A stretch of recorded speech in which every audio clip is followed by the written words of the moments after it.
This is Andrew Phipps. I'm excited about being with you today. We have an interesting program planned with you in mind. I think you're going to enjoy the good songs. You're going to enjoy the film footage. I think it's just going to be wonderful. Let's get right into today's program as we think about and talk about the family. When folks determine that they should vote for the candidate who promises them the most from the public treasury, democracy is in peril. The most intolerant thing in the world is truth itself. Truth has always been rejected, just as the Lord Jesus Christ was rejected and scorned and ultimately put to death. Jesus said, "I am the way, the truth, and the life. No man cometh unto the Father but by me." Unfortunately, this generation has a hunger for perversion. What was once hiding in the closet is now paraded in the streets. Sick television programs are the rule. The abnormal is depicted as being the normal. Nudity, profanity, and sexual promiscuity reign. Hollywood, television shows throw all constraints out the windows, but Gideons cannot pass out Bibles on school campuses, and it has had an effect. Young folks just barely out of their adolescence are lampooned into situations where their boyfriend or husband is taking a paternity test because they do not know who the father is. Living together, shacking up as the older folks used to call it, cheating on your spouse, drinking and drugs, kids raising kids, and folks basically out of control, has found a place where the ridiculous can be made even more ridiculous. Dysfunctional families increase from 6% in 1965 to about 40% currently, with an out-of-wedlock pregnancy rate. Plus, it is known that over 70% of the inmates in prison come from single-parent homes. Government costs are increasingly and are becoming higher because our behavioral standards have become lower. The size of government and its costs cannot be reduced as long as this trend continues. Gum chewing was considered a problem in the public schools in the classrooms in the 1940s. Today, school administrators deal with metal detectors, and money, or the lack of it, has not one thing to do with disorder and the lack of respect and discipline in the classroom, because schools mirror the homes, and our homes in many cases are in disarray. It is also carried over into government, where the government itself has become dysfunctional. It all goes back to the home. The home is the foundation block upon which societies are ordered. The breakdown of the family has been a staggering cost to the government, and the harmful effects upon the children cannot be calculated. God decreed the exalted intimacy of marriage between a man and a woman. In fact, marriage was the first recorded human institution. To define marriage as a mere relationship is absurd, contrary to common sense, and will ultimately destroy our nation as well. Previous generations had not been raised upon handouts. What started out as a safety net to help folks through tough times when, through no fault of their own, they needed help, has become a hammock today for the lazy and unproductive elements of society. To those who make life better for their kids, created wealth, and enjoyed the benefits of their labor, handouts was not in their vocabulary. Character was built in the completion of an assignment, often under profound circumstances. Personal qualities were deemed so important that even on the grade card at school, a separate category was marked excellent, satisfactory, or unsatisfactory, and it was included for personal decorum, or what they call student citizenship. Getting things correct was important. 2 plus 2 was called 4. The teacher simply did not tell you that the answer was not important, but rather your opinions about the answer. Sick comedians who go to the gutter with their shock treatment, glorifying role models that appeals to the worst in us, violent video games, movies that take you to the garbage can, demeaning women, and especially anything Christian has become the norm rather than the exception. Recently, while taping a television program at a major university, I met a young man, a Christian from the Czech Republic. He was pursuing studies in America and desires to go back to his country soon as a missionary. Although he was saddened by the prevalent atheism that is rampant in the Czech Republic, he made some profound statements. He said this: "It is interesting that the country that once used to set the standard for the world has slowly and systematically been robbing its own citizens of their freedom. Unfortunately, as history seems to suggest, by the time most citizens of different countries realized it, their freedom was gone." Sad to say, he was referring to America. He went on to say, because most Americans have no experience with communism or socialism, they would not even recognize it. While most of the former communist countries have been trying to move away from it, some of the Western European countries have adopted some form of socialism. This might sound great since it is in operation in France and Germany, but after looking deeper into the laws of these countries, one will recognize that much individual freedom has been sacrificed to having social security. This, of course, includes freedom of religion. It is interesting that in Czechoslovakia, where I was born and spent most of my younger years, it is not against the law to speak about your religion in the public sector, such as the public schools. Although most Czech people would laugh at Christians, they have no problem with anyone sharing their thoughts, even if those thoughts are offensive.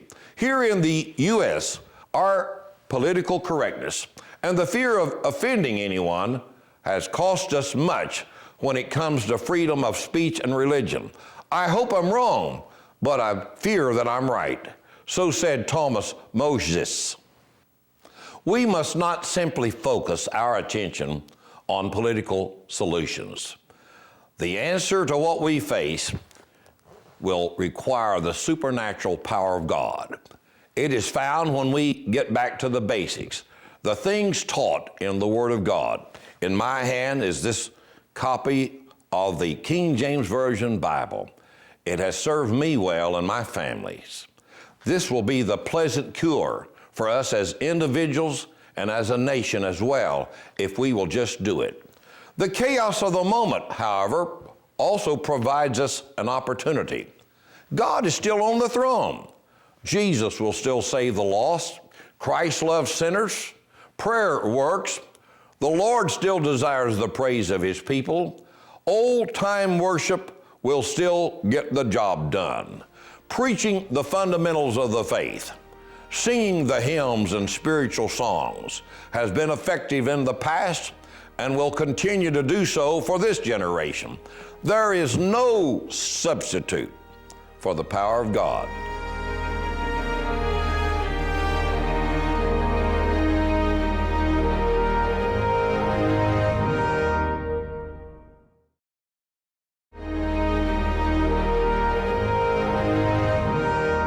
You're like me. You enjoy good singing. And recently, Gerald Wolf got a lot of folks together there in the great state of Texas, and they did a hymn sing.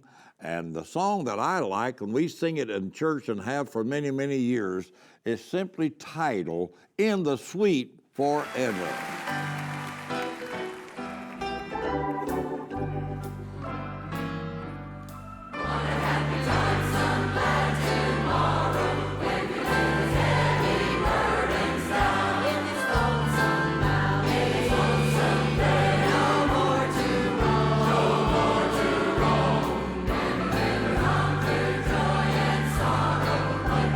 See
Hello, friends. This is Andrew Phipps, and I believe that we need all of the materials that we can gather to help us as we combat the attack upon our faith, our family, and our freedoms. We need to be educated, and I have a handbook that has been given to state legislatures. It's been given to members of Congress. It's a colorfully created handbook that has graphs, charts, quotes, and different things in it. You'll be impressed with it. And also we have DVDs. We have CDs that are God and Country, Return to Greatness, and Faith, Family, and Freedom, some other wonderful materials. See the contact information on the screen. Be sure that you order some because these will be of a tremendous help. They are supplemental materials to help you in your Christian walk. And may God bless.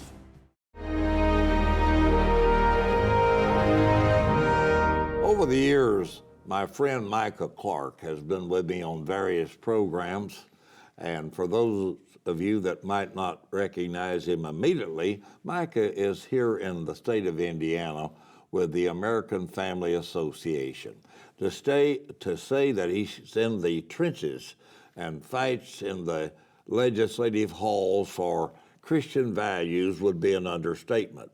I know of no one that's more consistent, that tries to speak truth to error and does it with a gentlemanly attitude than Micah Clark. Micah, good to have you again. Well, it's great to be on. Thank you. That's very kind, Andrew.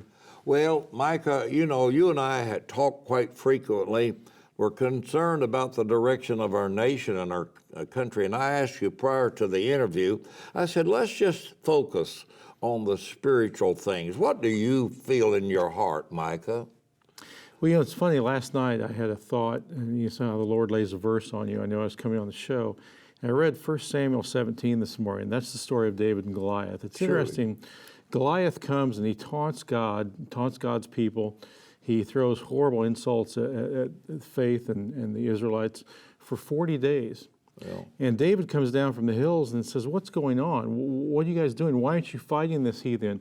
And in the King James says, is there not a cause? Right. And you know, I think we're in one of the two camps. We're either surrounded by 40 days of hearing attacks on Christianity over and over again, and we're paralyzed. And I think a lot of the churches are like that. A lot of people are like that today. Every time they turn on the TV, they hear something negative. Every time they see something against their values, and they don't know what to do. We need to be more like David. There's a cause. There's things we can do. It's time to fight. It's time to stand up. We need to register to vote. We need to go to a Bible-believing church and get our kids in a Bible-believing church. Amen. Don't go to church simply because that's where your grandmother went. Go to a church that teaches the Word of God. Get involved with organizations that are fighting for what's right and true. Let your legislators and your local council member know where you stand. Don't let those people think that what the media is telling them is the truth, because there's a lot more of us out there than people think, but we're too quiet, we're too nice, we're passive. We think we're called to be nice. We're called to be polite, but we're still called to speak the truth. Absolutely. You know, it's amazing how our culture wants people to conform. You know, if you don't support abortion, that's okay, but the government wants you to pay for it. You know, if you don't want to be vaccinated, they want to fire you. You know, it's not simply that they allow disagreement. They're forcing us to do certain things. And I think if churches think that they're going to be excluded in the next 10 or 20 years from simply being let to believe what they want to believe, I don't think the evidence is there for that anymore. Right. I think the government, I think the far left want more than conformity. They want to punish us for what we believe. And if we don't stand up now, they may not only punish us, they may punish our children and grandchildren. Dr. Ben Carson, Micah, had a quote that I thought was really good. He's talking about abortion. He said, if it's not a baby, why are we harvesting organ parts from that baby? And but I think prayer, Bible reading, Bible-believing church where the fundamentals are taught, right? Right. And staying vigilant. Yep. Speaking up, letting people know what we think. You know, it's interesting, you mentioned the unborn. The Texas abortion ban, the media is saying, well, it's an abortion ban. But they won't talk about what it really is. It's about a beating heart. Right. It's about when you stop a beating heart, what does that mean? Right. And we as a nation need to grapple with what are we doing a million times a year when we're stopping the beating heart of an unborn child.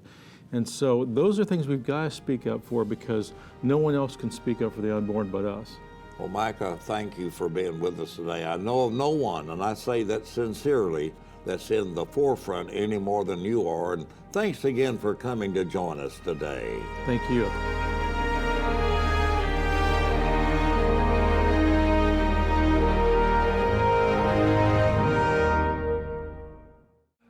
Dear friends, this is Andrew Phipps with Faith, Family, and Freedom. A cultural war is raging, and how it ends will have grave consequences for me and you.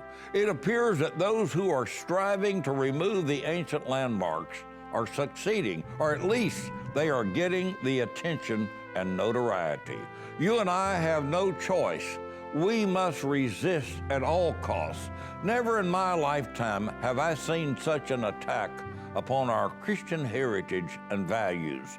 The United States Constitution means little or nothing to these folks as long as they can promote their own agendas of extreme socialism and the most bizarre attacks upon all that we deem good and wholesome. Truth is rejected by those who hate the truth, and they hate America and its exceptionalism. Their goal is to make America into what it never has been.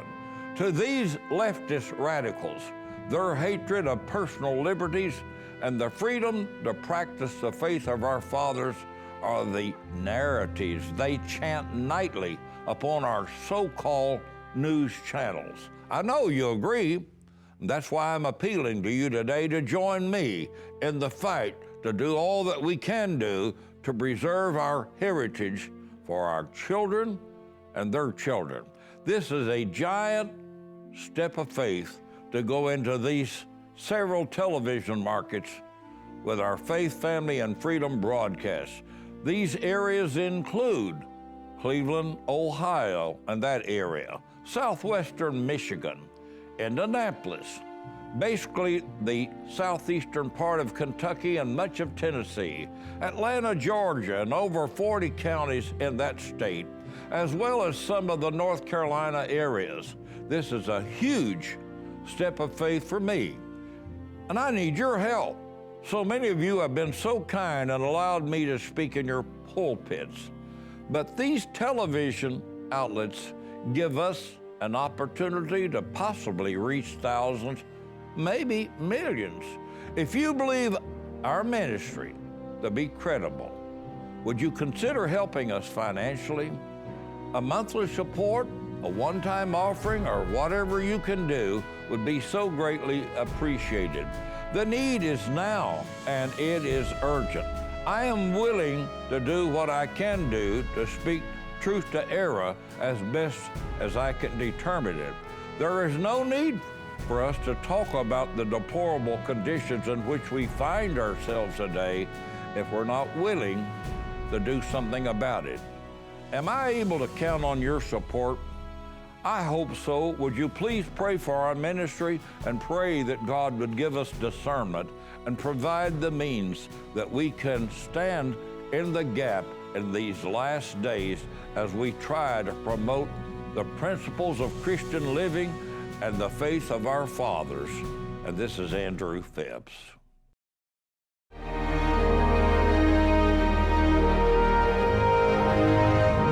Well, we have really enjoyed our visit with you today. You know, the family is so important. I believe it was Will Durant who said, "The family is the nucleus of civilization. And if we mess up the family," and we've really been trying to do that over the last several decades, trying to tear our families apart, whether knowingly or wittingly, but yet that was the result. The deterioration of the nuclear family, trying to replace it with some name, maybe some euphemism, call it whatever, but the result is the same. When you destroy the family and you destroy the children's chances for happiness and success by having a loving family, my, what a tragedy. And it's one that no government can achieve or alleviate. There's no way the government can impose upon us a family. It's a mom and a dad, and it's the biblical mandate of how that Christ ought to be the head of the church, and he is the head of the church, but also he ought to be the head of our families. The dad ought to be recognized for his position, the mother, the heart of the family, the children, the hub of the family. Well, when we destroy that or try to do so, it's always with bad results. I hope this kind of programming will continue to illuminate each one of us to the necessity of doing what's right, regardless of the cost. I hope you'll tell others about our program.